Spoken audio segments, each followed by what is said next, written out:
Amazing. So we are in the Introduction to the Zohar, the Wisdom of Truth, as published by Koren, Magid, and Sher. We are on page 25, which is officially chapter 2. Making progress, see? Good stuff. This section is Haratzon Lekabel Hamitukan, the repaired, corrected, aligned desire to receive. There is a preface paragraph by the publication. Human perfection and the perfection of creation result from repairing the inborn desire to receive, transforming it into a desire to give to others. This process occurs gradually through a step-by-step improvement of the human body and character, concluding with the messianic resurrection of the dead in a purified state. We learned in the prior classes, all the recordings available in the classroom section in Liontree Coaching, of what the resurrection of the dead really means in its coded language, how it pertains to the full transmutation and transformation of ego becoming altruism. We spoke about the step-by-step process of as far as the refinements and lights we draw upon ourselves through the channels of Torah and Mitzvah, as all of the authentic Kabbalists have described. When we speak about the human body, we're actually referring to the spiritual body that is our desire, and not necessarily the literal body itself. And the notion of correction, I wanted to clarify the amazing psychological nuance that we are ideally not to imagine ourselves as being blemished just for being in this world. If I exist, that means I must have a correction to make. I have a tikkun here. Must have mean that I've made a mistake or I haven't finished my soul's correction in a past life. Perhaps I've made particular mistakes and I'm here with the, for lack of better words, karmic debt that I'm here to fix. And though that might be true to a degree, we nuanced it with the foundational mindset that we come into the world perfect. All of the tikkunim that we have to make are just revealing more of our perfection. We have an intrinsic value and goodness and eternity and purpose being fulfilled in every moment because it's where the Creator has put us. And so the tikkunim that we have are all, relatively speaking, as deep as they can be, surface level in the sense that they are not proving or clarifying the essence that already is. Rather, it is revealing more of the light that already is. We are cleaning the slag off the gold so the shiny gold can be revealed, being the soul. That's a short review. Let us begin in the text. Yud Gimel, section 13. We must still understand if the selfish desire to receive is itself so negative and defective, how did the Ein Sof, the infinite, conceive of it in the plan of creation? The Ein Sof is absolutely unified in ways that humans cannot describe. How is it that this pure goodness and pure unification, that which is beyond arguably our conception, have this aspect of egoism that is showing up in our lived experience as negative and defective? How could such a thing exist within the oneness of the Ein Sof? The Baal HaSulam, Rav Ashlag, continues. The explanation is as follows.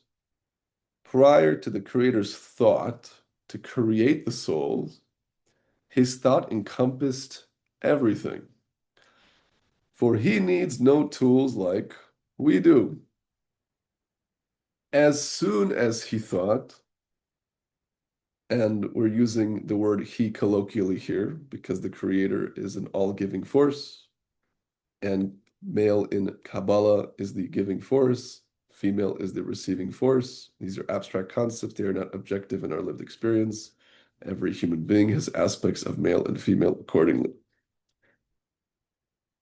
In truth, the essence of the Creator is beyond all comprehension and definition, and therefore has no term or gender.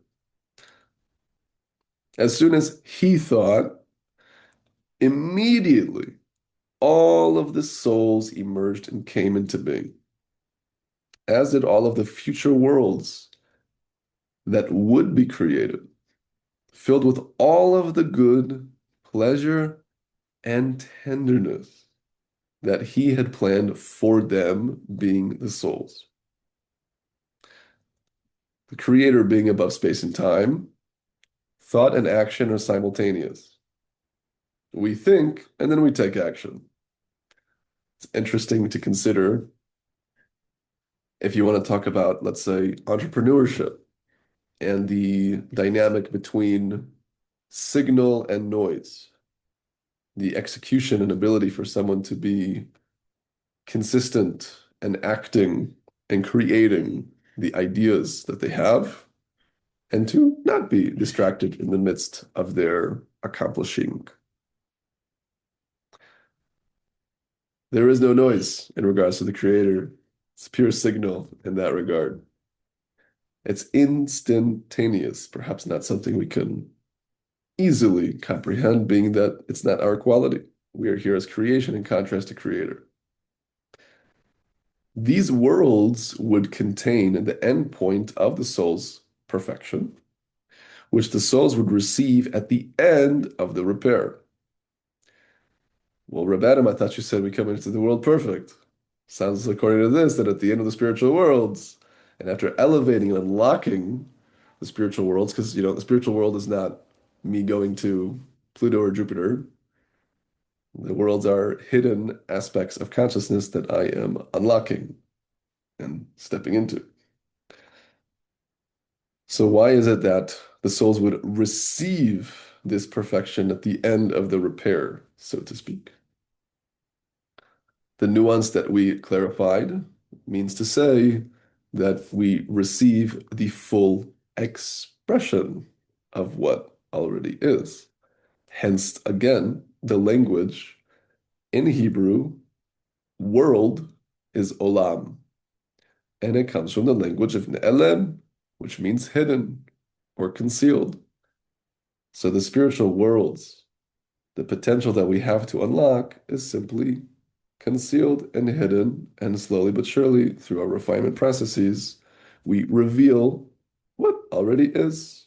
Hence the metaphor that Baal HaSulam uses of the slag coming off of the gold.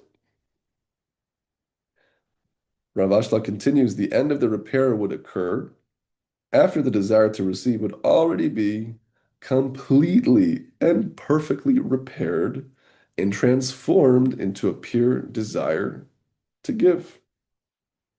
At that point, the form of the souls would become identical to that of the Creator, meaning just as the Creator is purely compassionate, merciful, and giving, so too we would embody that pure altruism, which is in our potential. At that point, the form of the souls would become identical to that of the Creator, from which all emanates, as brought in the Zohar, Parshat Mishpatim, in Zohar Chadash, the section of Bereshit. This is because the divine eternality contains past, present, and future as one. The future is for him like the present, and, quote, time for things to develop is inapplicable to the Creator. I would like to pause for a moment and draw out for us on the whiteboard here in the Zoom. Kabbalah teaches how the DNA of reality indeed are the 10 sphere of the tree of life, which are concretized. I don't want to get too deep into it, but you can take my word for it for now. It'll be more clear later on. But the four-letter name of the Creator being the Yud and the Hey, and the Vav and the Hey, is the DNA of reality, so to speak. So when we refer to the Creator, or at least our lived experience of the Creator, it is hopefully most often in this aspect. We can also term this The Shem Havaya, the word, the name Havaya, it's just a mix-up of the letters as opposed to pronouncing it explicitly, which is a very potent light if you announce it explicitly, which is why the sages have recommended us not to do so, because it can be shattering to do so.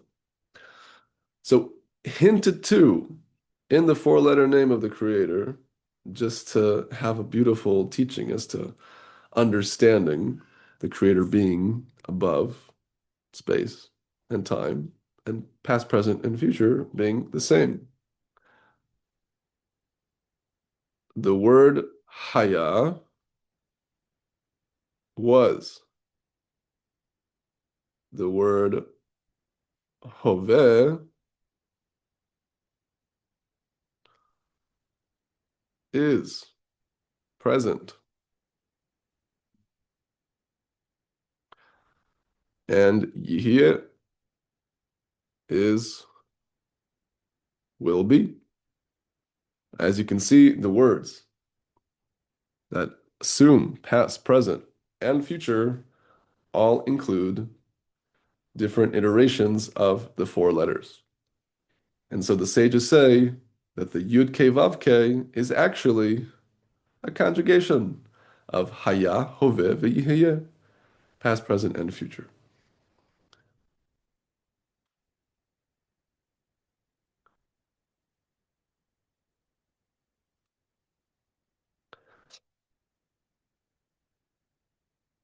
Green asks, as we engage in Tikkun, the Sfirot are rectified into five Partsufim, question mark, which correspond to five levels of soul and five worlds. By Tikkun, transforming will to receive into receiving to give touches the five levels of soul. Sounds like you're taking a lot of general concepts and mashing them all together. I'd be happy to provide you some short-term clarity, though certainly we'll be getting greater clarity into the specific dynamics in this book itself. The most general parameter are the worlds. And then the more particular aspect, when you double click into the world, and you open up the zip file, you get the Partsufim, the archetypes. And then when you double click into the Partsufim, the archetypes, you get Sfirot. Sfirot are the most specific in particular aspects of the system. But yes, these are the three general levels. So when you engage in Tikkun, as it pertains to us in our humanity, the Tikkun is experienced as what we call, literally, Tikkun Hamidot, the correction of our character traits. Perhaps I have a fallen aspect of Chesed, and I overgive, or I don't love myself or others. And so if I work on that and refine it and align it and heal it, if I make a Tikkun on it, so I'm correcting my character trait, but really I'm correcting the Sphira. Does that create a shaking and an influence in all levels? Absolutely. As above, so below, as within, so without. The whole is in the part is in the whole. We live in a fractal reality. And so when you affect just the tikkun, just the correction of the quality of chesed, certainly that can correct and correspond also to its parsuv and world, but it all depends where the person actually is, because we all exist at a particular level of consciousness, a particular spiritual world. Now we all have the 10 sefirot within us. Every aspect of reality has 10 sefirot. It's the DNA, so to speak. So by going through our tikkunim and transforming the will to receive into receiving to give, right? Receiving to give is the final form of our desire. It touches the five levels of soul. Technically, receiving to give is the fourth level. And the fourth level is the only thing that we practically speak about in terms of what we can attain, which is correspondent to Chokhmah and Atzilut in the spiritual worlds. The fifth level is Yechida, which comes from the language of Echad, oneness, which corresponds to Adam Kadmon, primordial man, which corresponds to Keter, the highest sphere, which is said to be in its quality something that's transcendent, and therefore requires emunah, requires faith and belief consciousness, which is beyond logic and reason to actually access. This is a state of consciousness that will be revealed post-redemption and ascension of humanity's consciousness. After all of our inner workings and corrections, then this fifth and final level will be revealed. Are there and have there been masters who have achieved this level, even though the world at large didn't access it yet? Absolutely. We believe, and this is an aspect called Emunas Chachamim, faith in the sages, that what the Bala Sulam wrote, or any master for that matter, was from a place of experience.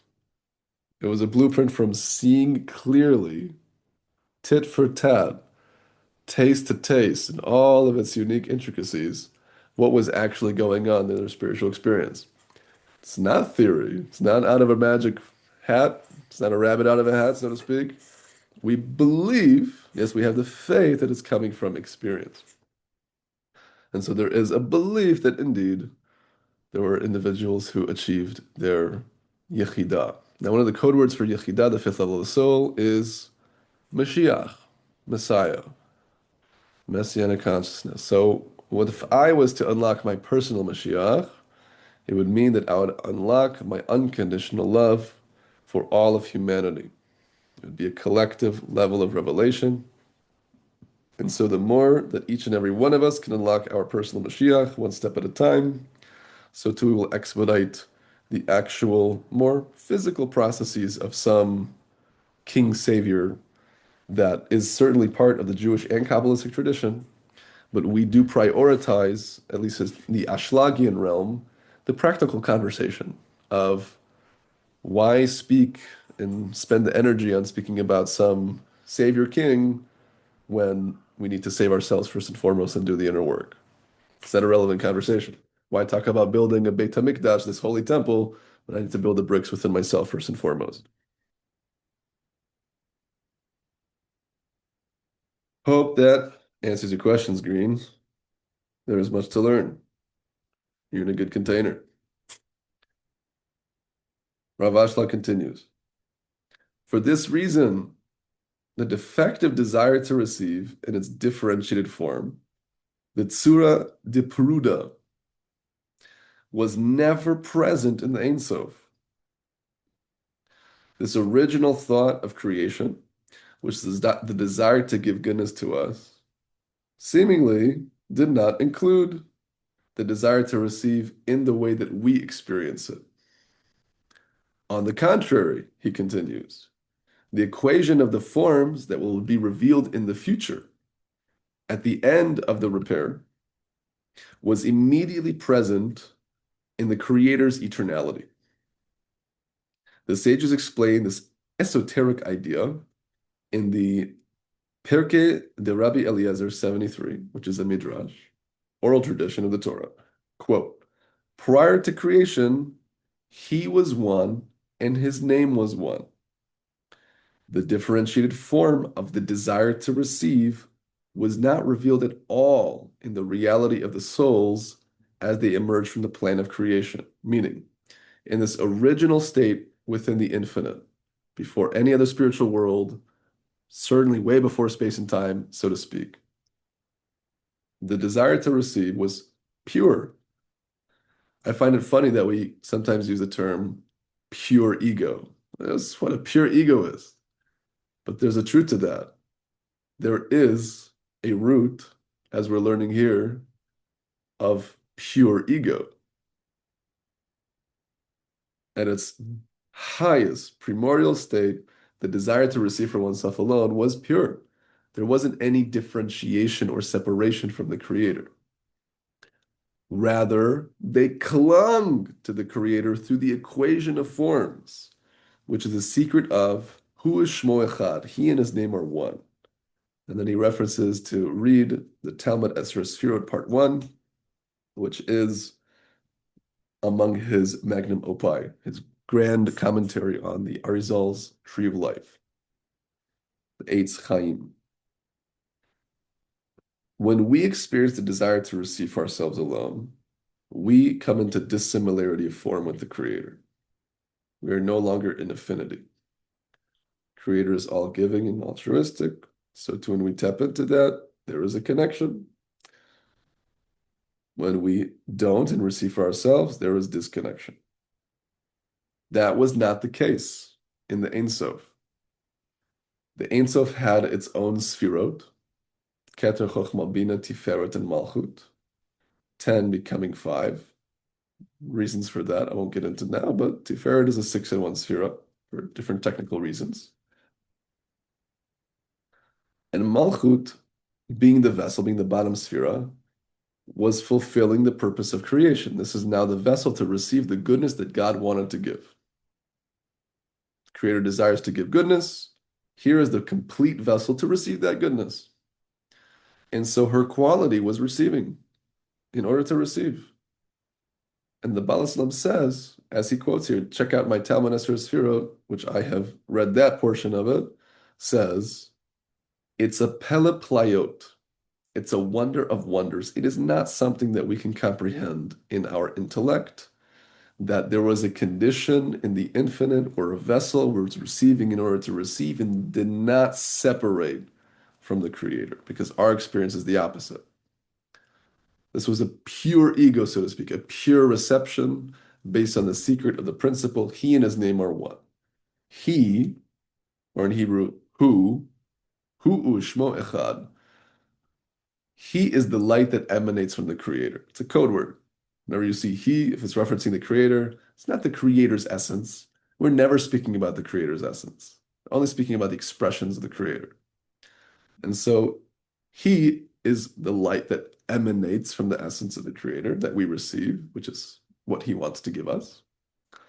And Ushmo, his name, is the vessel to receive that light, which is quite poetic. We are the vessel to receive his light. We are actually his name, actualized. We are his name, so to speak. All of a reality, if you were to break it down, aren't just zeros and ones in a matrix. It's a matrix of just an infinite amount of letters, and it all equals the Creator's name. All realities is the Creator's name. Because a name is a vessel. A name holds an energy, it holds a quality. Certainly, certain Hebrew names have certain roots. For example, Abraham connects to the sphere of chesed, of loving kindness. Isaac, Yitzchak, is connected to gevura, of severity, of judgment, discipline, strength. Yaakov, Jacob is tiferet, harmony, balance, alignment, truth, Torah, etc. Many names, many connections. So in the condition of the Ein Sof, everything was one. There was no separation. That's the last point he says here in section 13. The defective desire to receive that we experience was not yet in the Ein Sof experientially, though one could argue that it was there in potential, because we need the defective desire to receive because we're here to correct it. And if it wasn't for the correction process, we wouldn't be able to come to a position of receiving the greater pleasure of having done the work based on the principle of the bread of shame. And so now we can do the work and correct the defect, so to speak, to experience the light and all of its infinitude, albeit in measured form. Questions so far? That's the end of section 13. When I move on to section 14, we'll be speak about the 3 states of the souls. Beautiful section. Everyone clear so far? Green. Got good questions. Here we go. What's Shechina? Is it related with Malchut? What it means to raise the Shechina? Is there something like a union of masculine and feminine? Good questions. Thank you for asking.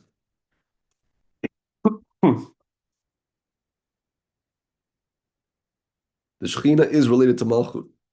You want to get most specific? The Malchut of the world of Atzilut is the Shechina. There are 10 Sefirot within every world, and there are 10 Sefirot within every Sefirah infinitely. But generally speaking, the world of Atzilut, 10 Sefirot, Bria, Yitzira, Asira, all have 10 Sefirot respectively. So the Malchut, the last Sefirah down of the highest level of consciousness that we generally access to, right? Because I referenced the Adam Kadmon, the Yechida prior. That is the local source that is called Shechina. Shechina translates the divine presence. In our lived experience and corrections, the Shechina is his name, so to speak. It is the vessel to receive the goodness. The Shechina is our collective consciousness. We are the divine presence. Hence, when we are present and we tap into the presence that is right here, right now, that is how we can experience the Creator. To raise the Shekhinah, there are many interpretations. I'll give you Bal HaSulams. There are many aspects of the Shekhinah, but the Zohar particularly speaks about the raising the Shekhinah from the dust, raising this divine feminine from the dust, so to speak. And this divine feminine, the Shekhinah, because we are the feminine aspects of the Creator, so to speak, because we're on the receiving end, is in the dust, in exile, because we have put it in dust and exile. The Shekhinah represents our certainty, our faith, our trust, the inner work of connecting to the Creator, Torah and mitzvot, the Noahide laws, etc., vessels and structure for the lights to receive the soul, of course, done with intention, so that it can be a proper experience and not just feeding the other side. As it says by the sages, the Torah can be either a spice of death or an elixir of life. The Baal HaSulam says, therefore, raising the Shekhinah means to raise the importance of inner work in my life, to raise the importance of having a connection with the Creator. Because normally, for the day-to-day average Yosef and Yosefina, it's not a priority. Any and every other thing is our priority. Got a long list of priorities. Creator is usually not on the top of the list. So raising the Shekhinah means that. Means to raise our importance, the respect and the honor we give to what is actually at stake, being that I can spend my time and my energy in a conscientious way in all dimensions of my life to deeply, sweetly, and tenderly connect to the Creator. Is there something like a union of masculine and feminine? Raising the Shekhinah has different parameters as well. Sometimes she raises up to the next level up, which is their Anpin, which is the masculine. And indeed, in Kabbalistic language, they couple, they unite, there is a consummation. There's many details of sexual language in the Kabbalah. That's why early rabbis were very scared of it, because it seemed like they were reading some strange esoteric pornography. What's going on here? This is with that, and this is going here, and there's a coupling, and he's transferring the seed. So obviously we have the nuance that everything in Kabbalah itself, speaking about abstract spiritual reality. But we understand the abstract spiritual reality through physical reality, as there is a verse in Job of knowing the Creator through one's flesh, and that the system of the body, system of the world at large, hints to us higher dynamics. As above, so below, so too, as below, so above. So yes, sometimes raising the Shekhinah is a union with the masculine. Sometimes the Shekhinah is raised all the way to Bina, which is called a higher Shekhinah at times. Bina's quality is compassion and love. The Malchut's quality, in her essence, is actually one of boundary, one of judgment. Malchut literally translates to kingdom or kingship. A king has boundaries, he has borders. Sometimes he chooses to expand them and conquer. Sometimes he uses to sell land. In any case, his borders are protected and he chooses what comes in and what comes out. Think of it as our inner leadership, our self-leadership, our self-sovereignty, protecting our energy. But Malchut's quality in the spiritual parameter is receiving to receive. Binah's is giving to give. So sometimes the raising the Shekhinah means to raise this quality of the egoism of the receiving nature and transform it into the aspect of giving. Perhaps now we are understanding more why we joke in Kabbalistic learning circles and say the words gam v'gam, this and that, here and there. Things are in superposition. It all depends what parameter we're speaking from. There is a lot of back and forth interplay. Chokhmah on the right side of the tree, but sometimes it takes on a left line energy. Bina's on the left of the tree, but she's also pure compassion and love, which is on the right side. It's this and that. And Green follows up with living in present moment is to experience the Shekhinah. Does mindfulness and meditation help? Absolutely, mindfulness and meditation helps wondrously. I can only show you hundreds of sources in the Jewish and Kabbalistic tradition that will clarify that. Certainly, that's all connected to the aspect of prayer as well. Assuming living in the present moment as a place of regulation, a settling of the mind, Rabbi Nachman teaches that the only thing that keeps us from connecting with the Creator is an unsettled mind. So I think that answers your question. Good questions, though. Appreciate it. Shaul, amazing to have you here. Welcome. Assuming it's the Shaul I know and love, but whatever Shaul it is. Appreciate your joining.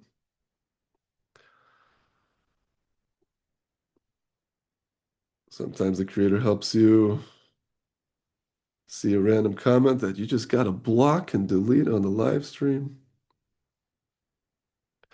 Can you please tell us about Jewish meditation? How about you experience Jewish meditation and go into the classroom section, go to the meditations folder, and experience them, and then let me know. That's one. But a quick answer would be the market difference between other meditation and Jewish meditation, so to speak, is that other meditation is a bit more general, abstract, connection with self. And even if there is an aspect of the divine, there is still a contrast to a unified creator who has been ever more active in every detail of our lives and through all of human history, as has been written. So the market difference is that Jewish meditation allows us to focus and experience indeed the presence of the Creator in real time, and also invite those lights to shine upon blockages, challenges, traumas even, and extract and see and feel an embodied experience of why, the reason behind the lesson within it, and to extract the spark, which is a very Kabbalistic idea. We're here to lift the sparks from their imprisonment. And so Jewish meditation in of itself is an aspect of co-creation. It's an aspect of a tikkun for oneself and therefore for the world at large. And so it is an incredibly auspicious experience if someone frames it in such a way, as opposed to just settling my mind, just relaxing, or just saying some affirmations, which is great too. I don't want to knock it. I'm just saying that there is a clear distinction energetically as to where intention can really take us experientially. But we're looking forward to your feedback once you dive into the meditation section in Lion Tree Coaching.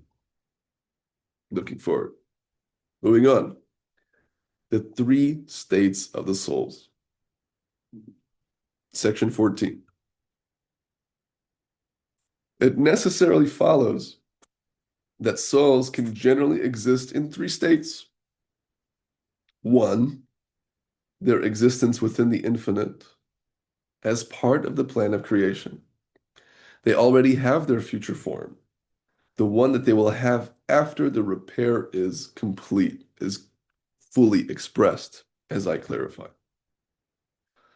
So, matzav Aleph, the first condition, the first state is the absolute perfection of the soul in its primordial core before it ever entered and flew through all the spiritual worlds and had all these constrictions until it entered into our bodies within a timeline. Number two, their existence during the 6,000 years of this world's existence. And we clarified what the word 6,000 means in coded language, and that 6,000 does not necessarily mean 6,000. It's rather referring to a particular achievement of consciousness. It is quite technical, but I did explain it in a prior class. If you guys will do yourselves the favor and try to catch up. In any case, it's a parameter, it's a concept of the time that we have to do the correction. Their existence during the 6,000 years, in which they are separated into the two systems, yielding the body and the soul. I remind us, body means the desire to receive, and soul means the desire to give. Is the body the soul, and the soul, so to speak. In that state, they are given the service of Torah and mitzvot, the Noahide laws for non-Jews, so that they can transform their selfish desire to receive into an altruistic desire to give satisfaction to their Creator and not for themselves at all. As we spoke about, the Torah and the mitzvot, the commandments, are either between man and man or man and God. And so by definition, it is regulating us to step outside of ourselves. And so it is a system that regulates and habitualizes us to step into altruism. Now we can live a life of doing all the Torah and the mitzvot and still have an intention of pure egoism. I could be getting my mitzvah points. I want a good report card when I go up to the heavens. I'm doing this because I want that. I'm doing this because I heard that it's a special charm. It's a segula for getting some type of abundance. I want to get rich and this, that, and the other. We have all sorts of mixed intentions. But ultimately, the intention should be, I'm doing this in order to draw the light within it, to refine, to align, and to elevate. And so they allow us to step outside of the self, because ultimately that is how we practice to be giving. Because when we give of ourselves, our time, our energy, or our resources, and actually experience the resistance and the challenge of a net loss of time, energy, or resource, that's giving. You don't really feel the pain of the sacrifice of time, energy, or resource. It might not necessarily fall into the category of giving.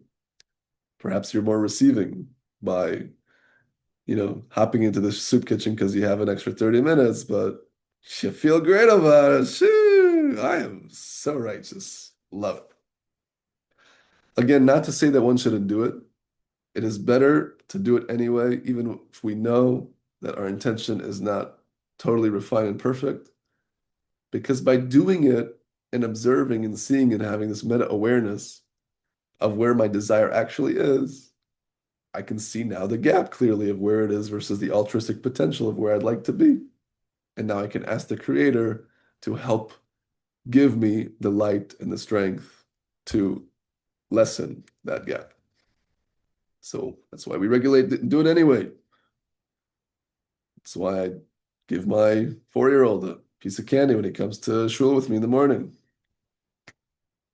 Got to be some type of reward. But yes, oatmeal cookies are better. I agree.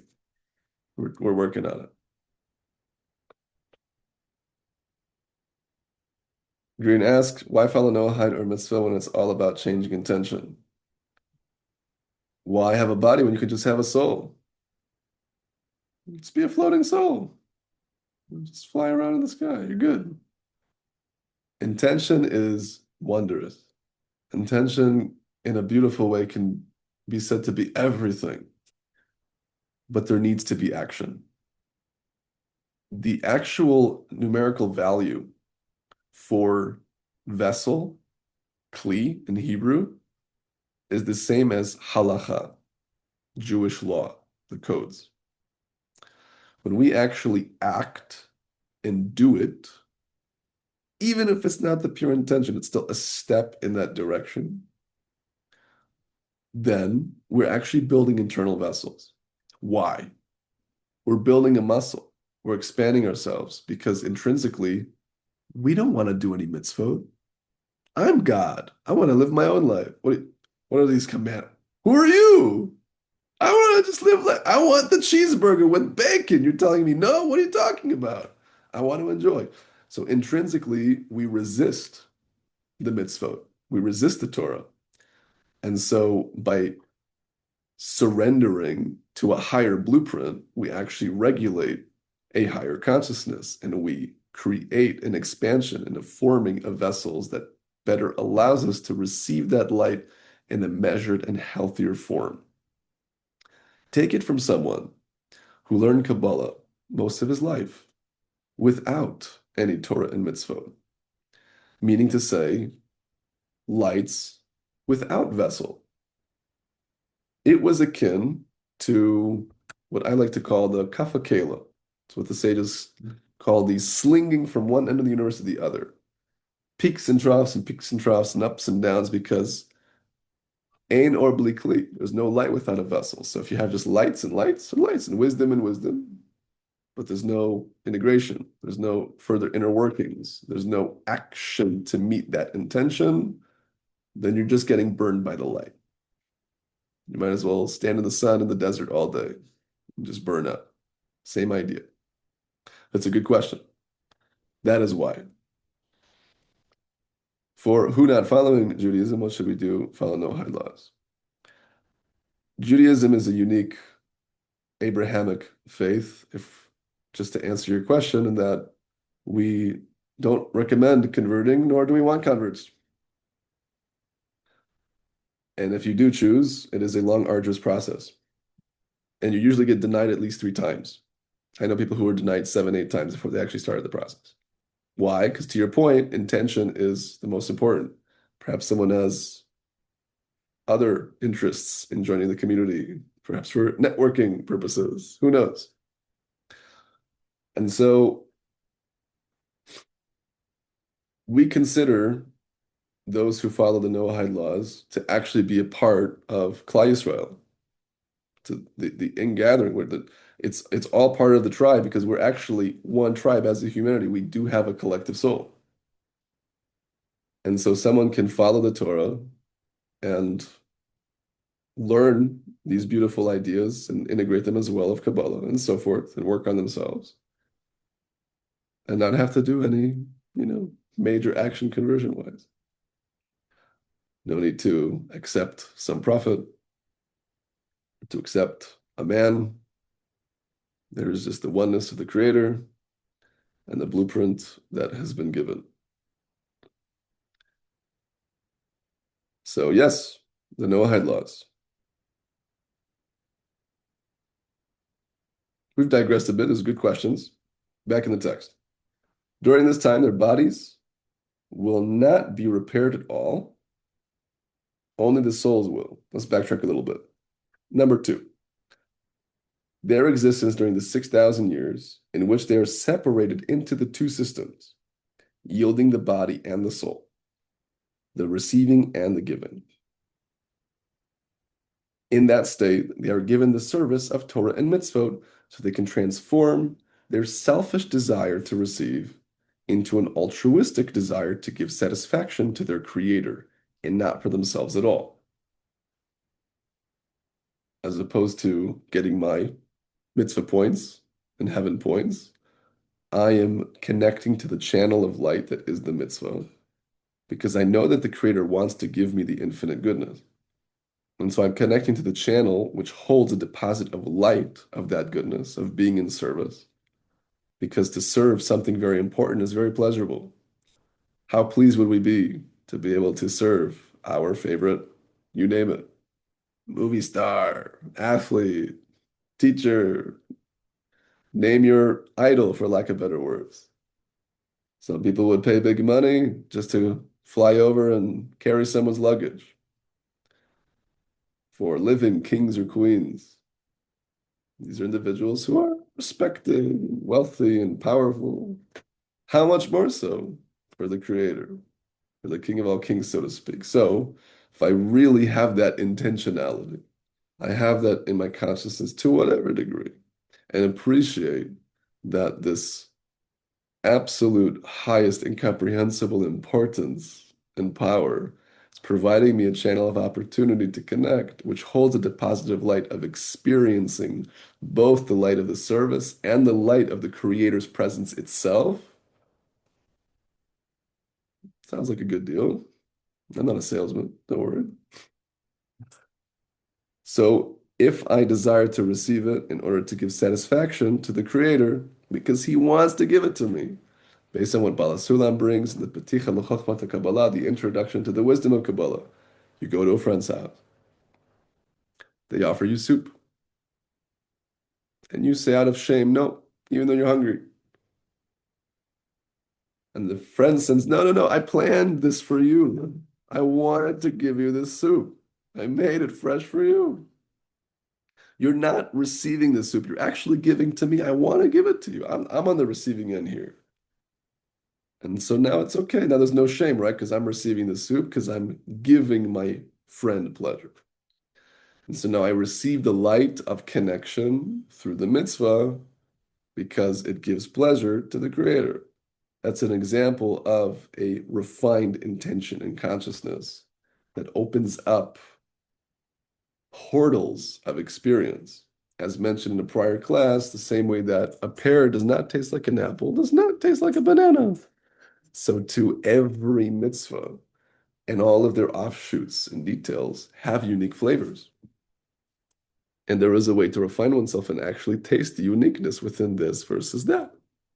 And that's a beautiful thing. Indeed, the righteous ones who have gotten to those levels can taste the difference very tangibly. And sometimes it's so sweet, I have to say no to eating the other half of the pizza. The tzaddik, the righteous master, has to say no to 90% of the light within his tefillin. He actually feels like the atomic bomb of light and pleasure putting on tefillin, but he knows if he receives all of it, it'll fall into ego.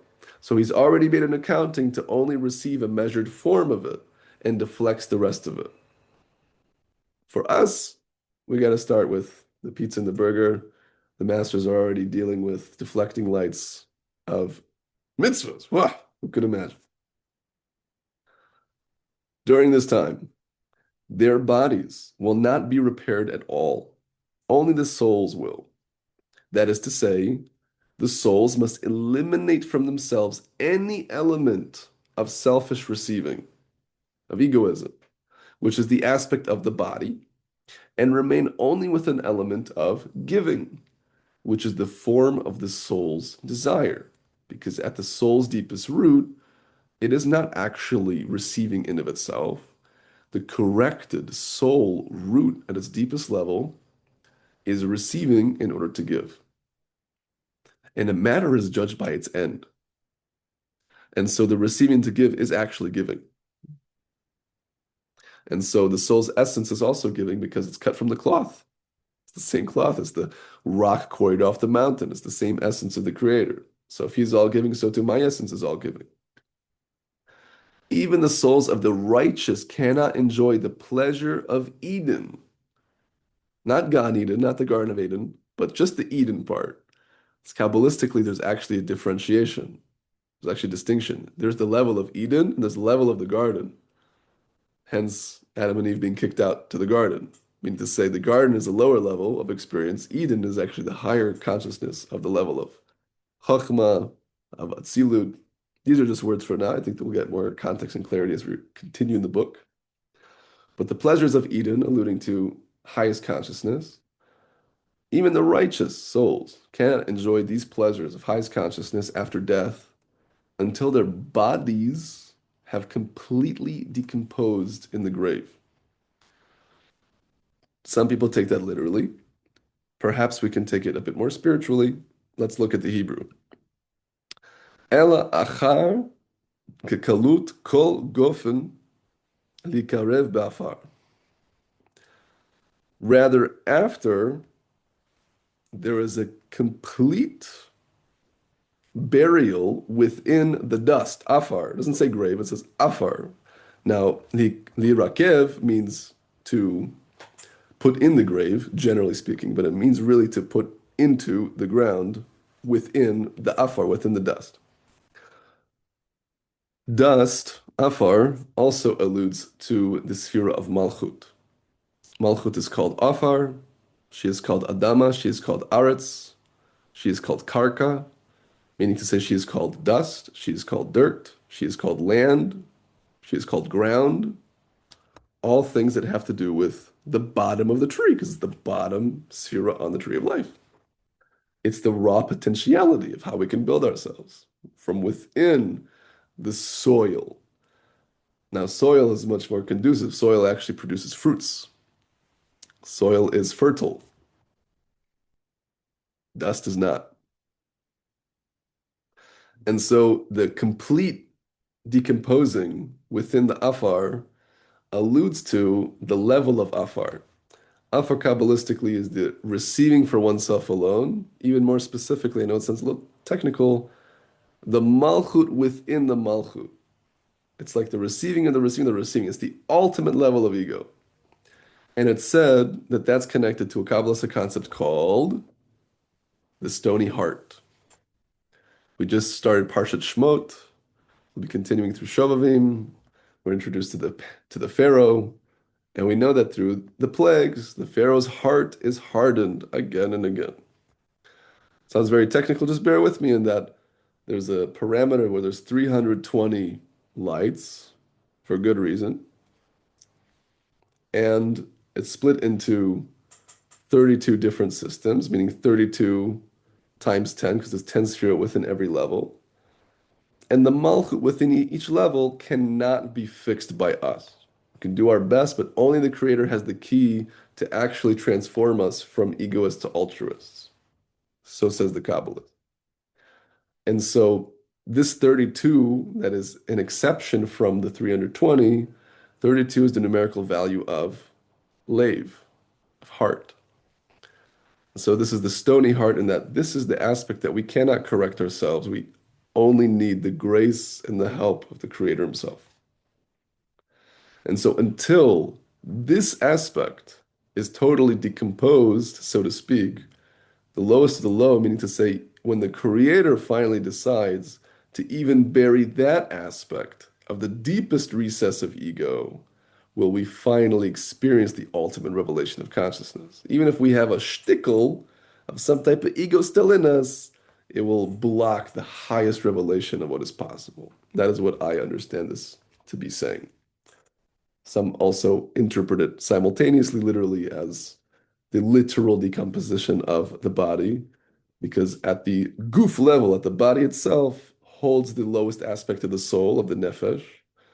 And so until this lowest part of the soul can fully fly back to its source, so to speak, which assumes the full decomposition of the body, there's also that interpretation, which is a bit more literal, and that now that righteous master will experience the pure goodness.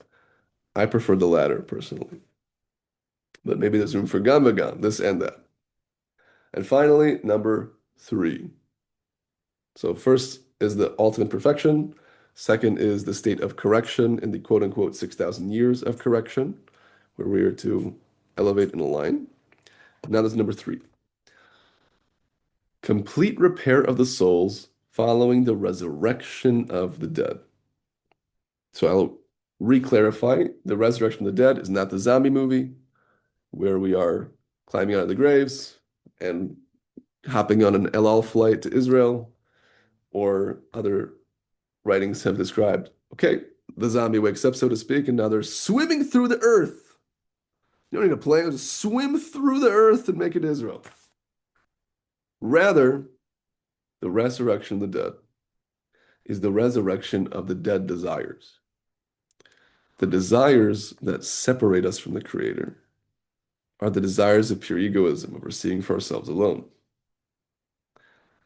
So, as he mentioned earlier in section 13, this is the defective aspect of the desire to receive. And we are to totally eliminate it, so to speak. But it's really not a total annihilation of it. Really, It's putting the beast in the cage momentarily. It's starving the beast until it relatively dies.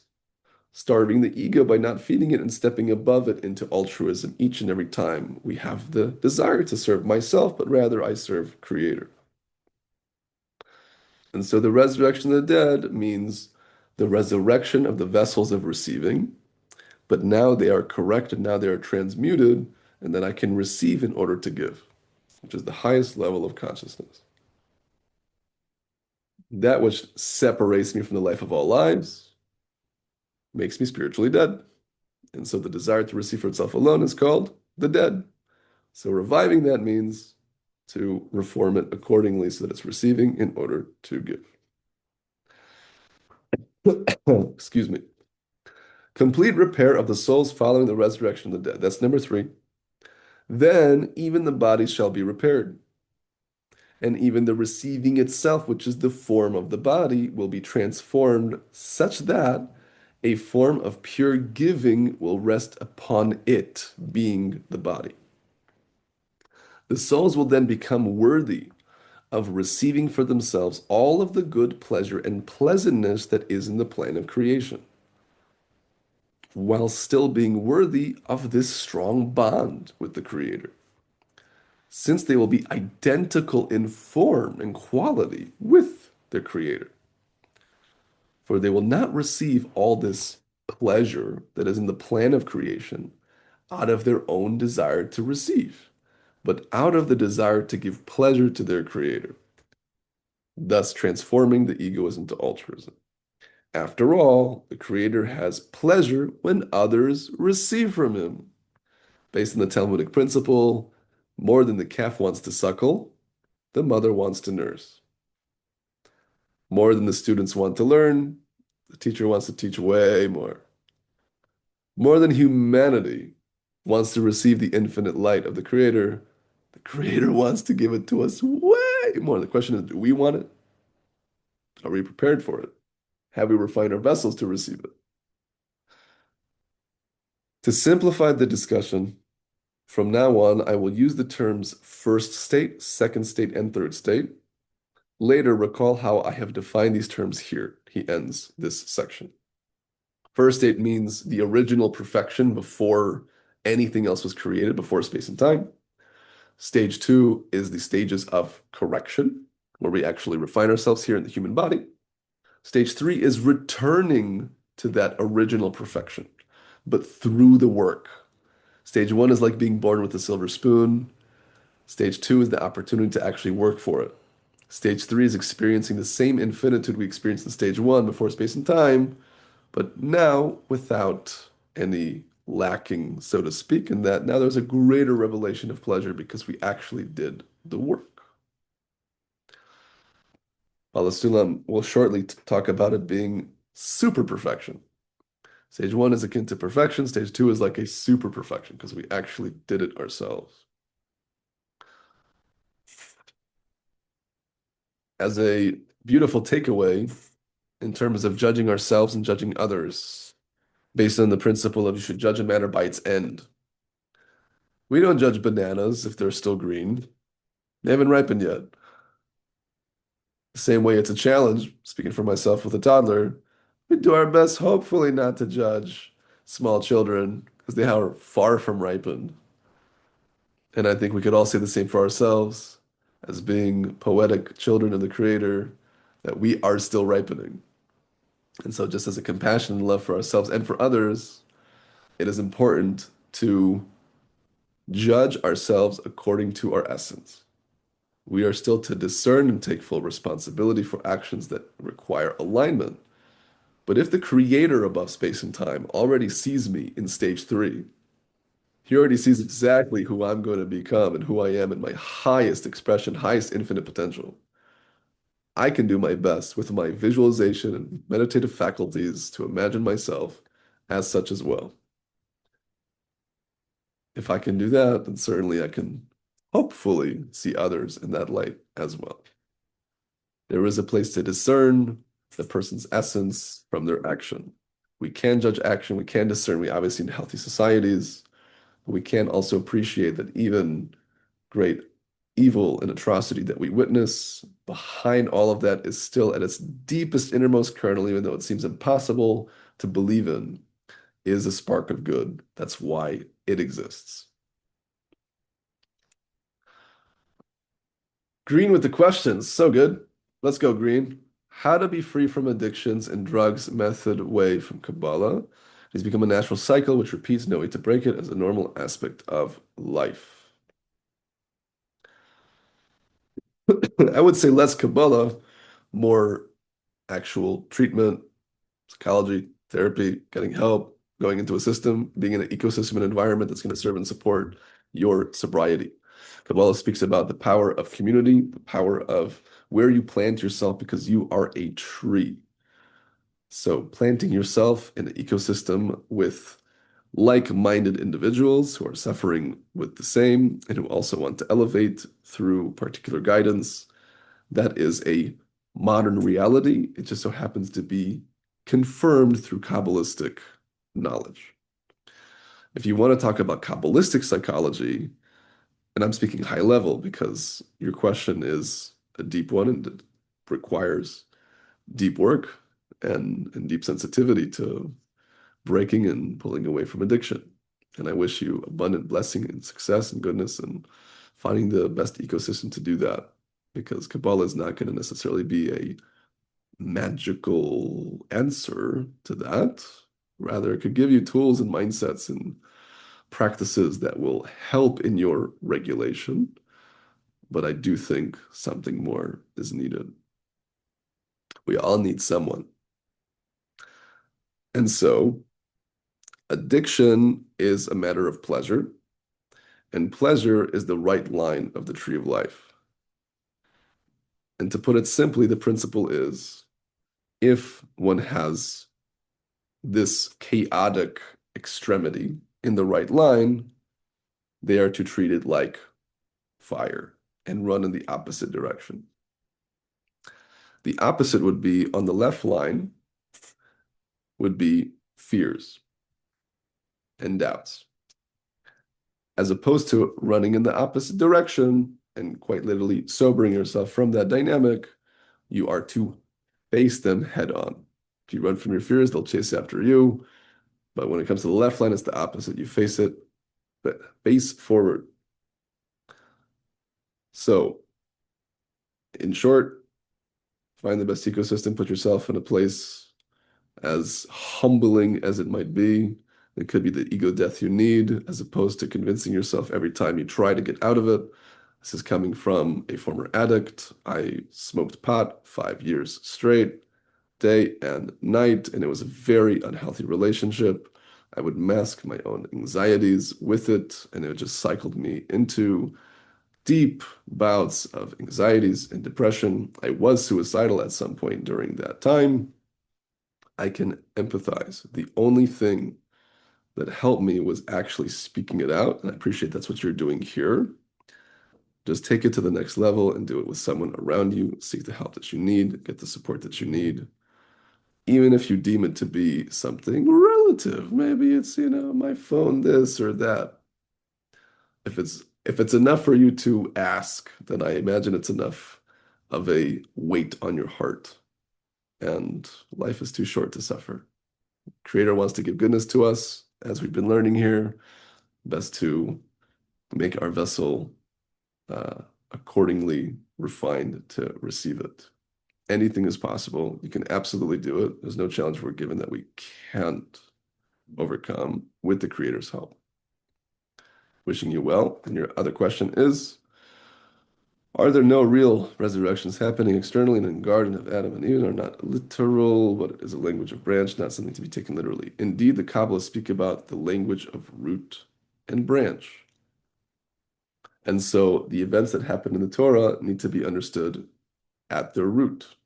Of course, you're not going to teach the root to a 5-year-old child because they're not going to comprehend. But maybe a 6-year-old, 7, 8, I think of that intellect that can already understand. Egypt means egoistic constricted consciousness. It means you have a bag of candy and you keep it for yourself. And Israel means yashar kel, straight in line with the Creator's consciousness, meaning share the candy. You'd be surprised what kids are capable of. In terms of taking it literally, the Zohar says, woe to those who see the Torah as just a history book. For sure, it paints the dynamics of what a people have been through and the blueprints that they were given, also to share with humanity. And if you want to talk sociopolitically and historically, has quite literally affected all of humanity. Okay, he says that's fair, but he says, whoa, whoa, whoa to those. Meaning to say, if that was true, better to read, and this is Reb Elazar, son of Rabbi Shimon Bar Yochai, who we believe to be the author of the Zohar himself. He says, better you read drama and romantic novels of the kings of other nations, because they'll be much more entertaining than the Torah. The Torah is quite boring relative to these other dramatic novels. Rather, every detail is deeply encoded, and the whole thing is speaking about consciousness. Now, my Rebbe's Rebbe, who was the greatest Kabbalist of his recent era, Rav Baruch Shalom Ashlag of blessed memory, said, as heretical as it sounds, when it comes to the mitzvot that are described in the Torah, that is to be taken literal because it's how you do it. Like, honor your parents. Okay, there's a lot of details to that. Put on the tefillin, put on the tzitzis. Okay, keep kosher, fine. But the events in the Torah, all the travels, all the peoples, all the events are not to be taken only literally, are more importantly to be understood in their inner dimension. So much so that I speak for myself, that when we interpret it literally, I think it causes great darkness and great pain because it's not the whole truth. It's like a fraction of the story, what's really going on. And there's some unfortunate corruptions that can come out of that purely literal interpretation, which is why Kabbalah is so important. This is why it's revealed and continues to be revealed in these last generations, so to speak, to give us the clarity of how it is speaking, it being the Torah, you and I. The Torah is a book about Marcia and Arturo and Sandy and Vanessa and Juan and Marlene, and Sari and Tanya and Green and Shaul and Adam. It's a book about us, which is much more interesting if you ask me, right? If someone was talking in the street, yeah, Abraham and Isaac and Jacob, not so interested, sorry. Who cares? A little bit, maybe. Get in the convo. But if someone in the street was speaking about me, I want to put in my ear. I want to see what's going on there. And that's actually the case here. The Torah is talking about us in the most personal level. And all of our psycho-spiritual dynamics, growths and elevations and constrictions. It's a model of consciousness. May we continue to connect in a healthy, grounded, and joyful way. Thank you guys for your presence. Thank you for your questions. Seems the tentative call I had anyway was canceled 7 minutes ago, so I'm happy to stay a little bit after if there are more questions here. If you want to actually open up your microphone as well, I will enable that feature now. You can unmute yourselves if you want. Feel free to raise your hands. And then if not, Sandy. When my mom passed, Oh, I did not hear you. What is going on? can you hear me now? No, it's definitely me. It's not you. Oh, okay. Can you hear me now? I can hear you because I just turned off my headset. Let me try to re-plug in my head, reconnect. Do a mic check for me. Okay. Hello? Mic check. Yes, I think we're good. Yep. Okay. This just has been rolling in my head when you were talking about the body. When my mom died, it was, well, I don't want to go into the whole experience. It was unbelievable. It was beautiful, very much peaceful. Anyway, when my dad died 8 years later, actually, I think it's his yahrzeit today. Yeah, Wow. tonight. Delight. Tonight. Okay. But there was a period of time where there was a very obvious struggle. He was out of it. And my sister, she's Haredi, she's very Orthodox.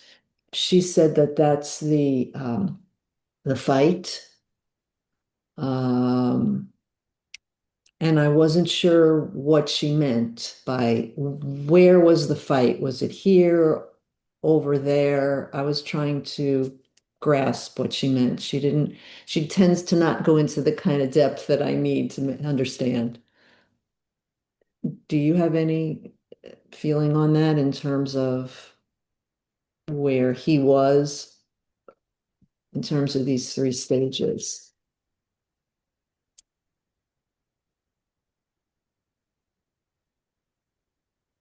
Well, as far as the essence of the soul is considered, the three stages are simultaneous.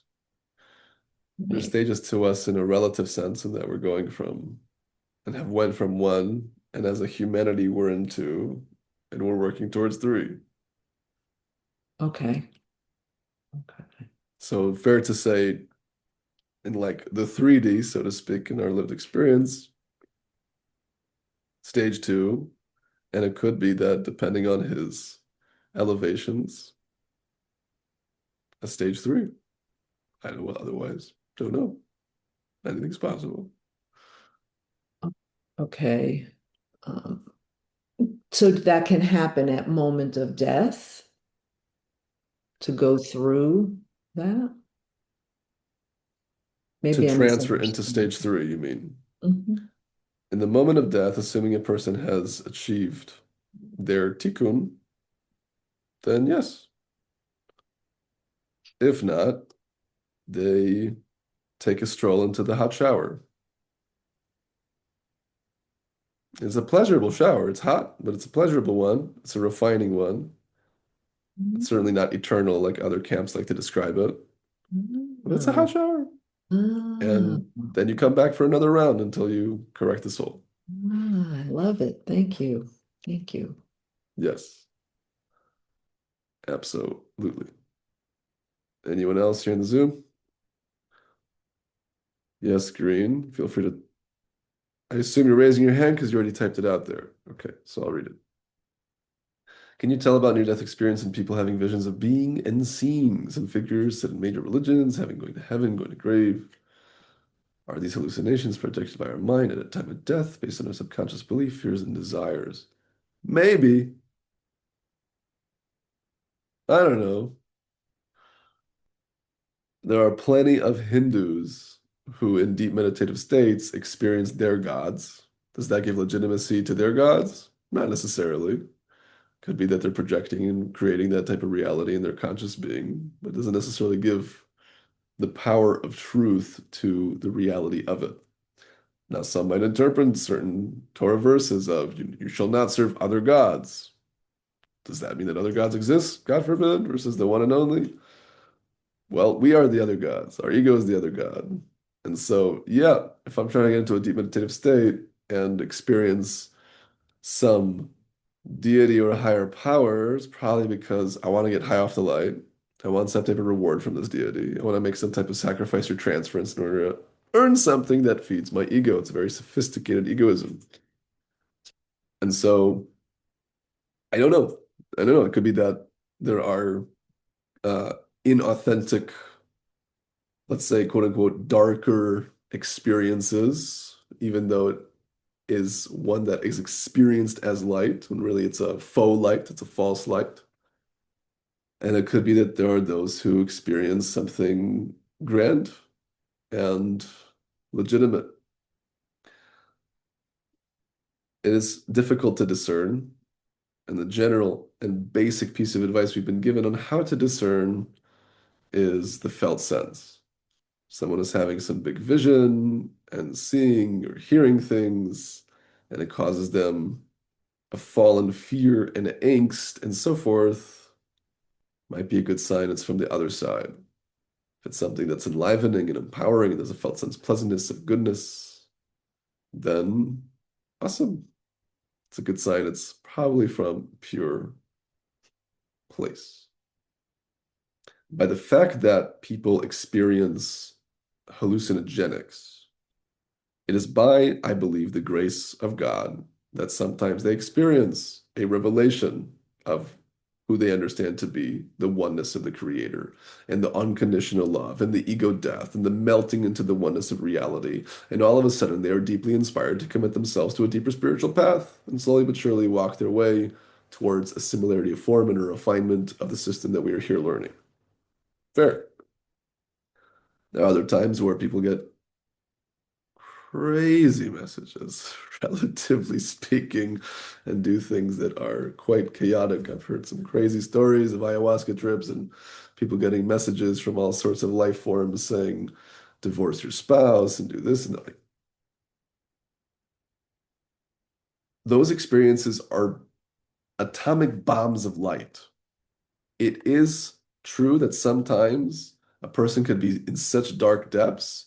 It is a tool the Creator brought in the world, perhaps in a healthy, facilitated medical environment. It could be such a big charge of light that actually shows them the light at the end of the tunnel and helps them through. We have many cases of that. Although, by the fact that it is a huge light and a person might not necessarily have the container or ecosystem to navigate that light, it can be also dangerous in that you're shattering your vessel and you're shattering your experience. Then you can get deeper and say, well, everything has a spiritual root. Do psilocybin mushrooms have a root in holiness or not? I don't know. I haven't come across that explicitly in a text, but I can tell you whatever you can experience via psychedelics, you can experience naturally via your own consciousness. Sandy seems to be speaking true from personal experience. The experience was the first time we did that meditation. It The, was the line tree activation. unbelievable. Yeah, great. I Well, want you want to be the more. first to experience, you want to be the first to experience like true psychedelia naturally. I've had many clients who have, and myself, and this is coming from someone who was quite a psychonaut. I mean, I can't tell you how many times I've swallowed shrooms and acid. I've done DMT a handful of times back in my day. Nothing compares to an authentic experience with the Creator in a Kabbalistic meditation.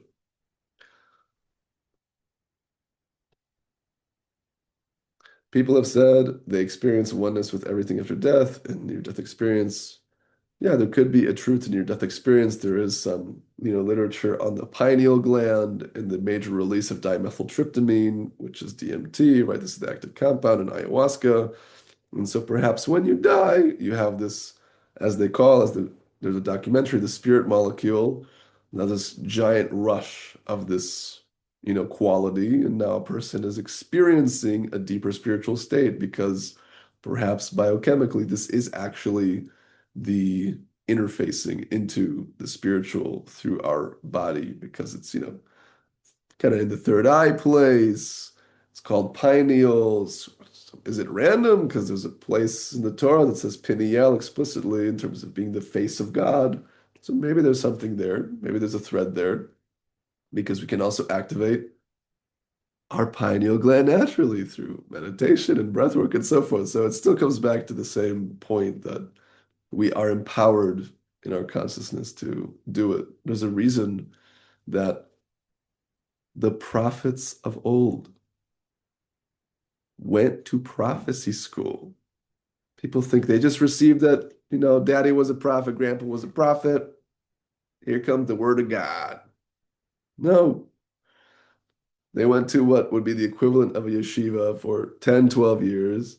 And then they went, if accepted, then they went, assuming they had enough refinement in their character, to prophecy school for another 10, 12 years. And they learn all the ins and outs, which chambers to go to, which realms, how to navigate, what strengths of the soul to call upon in this level and that level to be able to traverse the upper worlds safely, because it is known to be, depending on how high you're getting, a danger if you're getting to the highest of realms without that type of navigation and guidance. None of the meditations we do are anywhere close to that, so no worries there. Green says, I'm actually from, thank you, Marcia. Yes, I'm a little under the weather, but feeling better overall. I'm actually from Hindu. There is no one saying that image is only used to focus on, it's for no other purpose to worship separately. One of my Muslim friends who had NDE said he had went to grave where angels have questioned him. It is important to note, even if someone has such experience and correspondence with angels and higher entities, it is still within your consciousness. It's not to be interpreted as a literal flying naked baby outside of me who is speaking to me now. Rather, it is an internal experience. So much so that if the whole is in the part and the part is in the whole, the soul in of itself, in a way that we can't quite comprehend, holds the Ein Sof. It holds all three positions that we just learned about. We can't, it's a, I'm brain farting just thinking about it. It's just like, oh, this magnitude to every single one of us. And so, for example, we were taught when we read a particular work, we connect to the soul of that master. Because we're reading his words, we're reading his consciousness. Now, are you actually connecting to his soul as if it was an external thing? Are you connecting to the aspect of his soul which is already within your soul? Because you hold all souls from all of human history within you. So to angels, which are said to be like holy animals, they're on instinct, they're just, functions of the creator's will. It's not an entity in of itself, so to speak. Rather, it's just a function and expression of the creator's will through our experience. But yes, perhaps, near death, some angels, some accountings, heavenly courts, they go through the papers, what you did, what you didn't do. Plenty of those types of accountings, and they could hold some truth to it. But again, it's not something separate. It's with it. My heavenly court is right here, right now. I can be my own heavenly court and in a healthy way critique my actions and refine my character. The sages say if one is their own heavenly court in the world, they are saving the actual heavenly court from doing their job. And they're very happy about that. Meaning to say, the creator doesn't have to conspire to bring you to difficult events and cyclings of patterns in your life to hopefully have you learn the lesson and make that correction, make that tikkun, if you just do it yourself. He'll help you. He'll compensate if you don't. Either way, it's coming. So we might as well take it upon ourselves because there's no dodging of suffering, but we can experience that relative suffering, meaning the self-critique, which is sometimes bitter, in a grounded and healthy way to know I am my essence. I'm still unconditionally valuable, perfectly good and eternal. My purpose every moment, regardless of what I'm doing, what I've done, or what I will do. And so from that anchoring in my light, okay, I can healthily critique myself. Yeah, I made this and that mistake. I'm taking full responsibility. I'm going to make the change, but I'm not identifying with it as if it's me, which would lead to chaotic thinking processes and further challenges. Okay, I think that's good enough for today.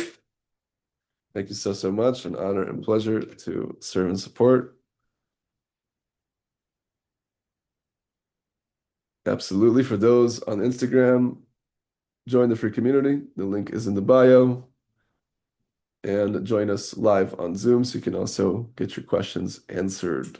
There's meditations on there, there's mini courses, bunch of good stuff, daily reflection questions. All the best. Thank you, Marcia. Pleasure.